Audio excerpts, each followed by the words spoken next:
بسم الله الرحمن الرحيم قل يا أيها الكافرون لا أعبد ما تعبدون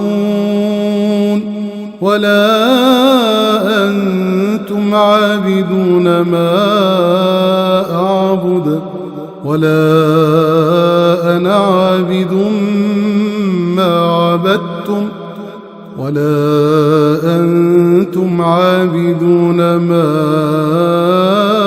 أعبد لكم دينكم ولي دين.